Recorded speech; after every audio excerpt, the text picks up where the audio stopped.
I've always been creative, but I never considered myself an artist. I've been painting for about 7 years, and when I first started painting, it was almost like accepting a dare from the Lord. For the next couple of years, painting very regularly, weekly at church, and started to kind of get into a kind of a season of performance. I was almost doing it like it was my job and I wanted it to be perfect. I was just really frustrated with myself. I stopped being inspired to paint in that season, and I kind of I took a break for a couple years. During that time, I discovered finger painting, and it really brought the creativity back, and I just stopped focusing on perfection and started painting again. Also in that time, I discovered the Created to Thrive mentoring program. I joined the program because I was just ready to take the next step and really try to get serious about art again. You know, I realized in the program that there were a lot of lies that I had been believing about my art. Things like, my art isn't as good as the next person, so why even bother? Why even try? It's not going to be good enough. Or like, I have a full-time job. I don't have time to paint. It's like, this is frivolous. So things like that were really holding me back. And as I was starting to get into the program, God started helping me to break off those lies that I was believing and to accept His truth about me, that He did create me for a purpose. And my desire to paint is part of that purpose. And He's created me to thrive. And being in the program really brought those things to light where I have been thriving. So one thing that God has taught me and still teaching me in this process is to throw away perfection. It doesn't have to be perfect.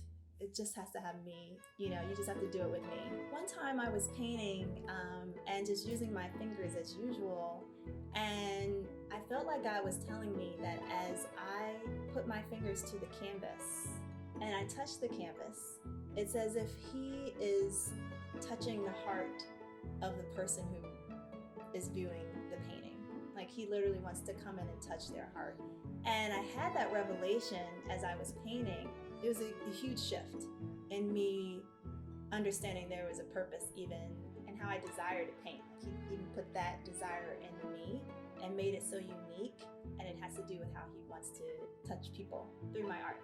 The Lord gave me this idea for a series of paintings that celebrate the sky, and just finished that body of work at the end of last year and did a gallery art show, which is my very first opening. And I actually had it here in my home because I'm in the program, that it's really helping me to emerge as an artist and really take this journey seriously and know that I can, know that I am in good company, and there's community of Christian artists who just want to glorify the Lord.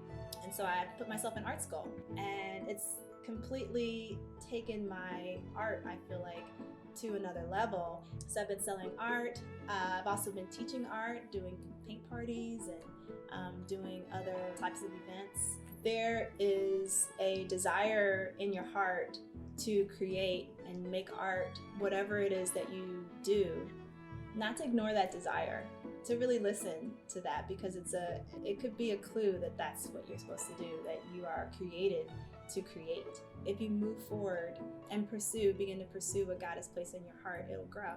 And that was one of the things that being part of this program was a way for me to pursue what God has already been doing in my heart. And I've seen it grow and flourish, because of my obedience to step out, even when I wasn't sure. He's taught me that it's possible to thrive as an artist, and that I don't have to agree with the starving artist mentality.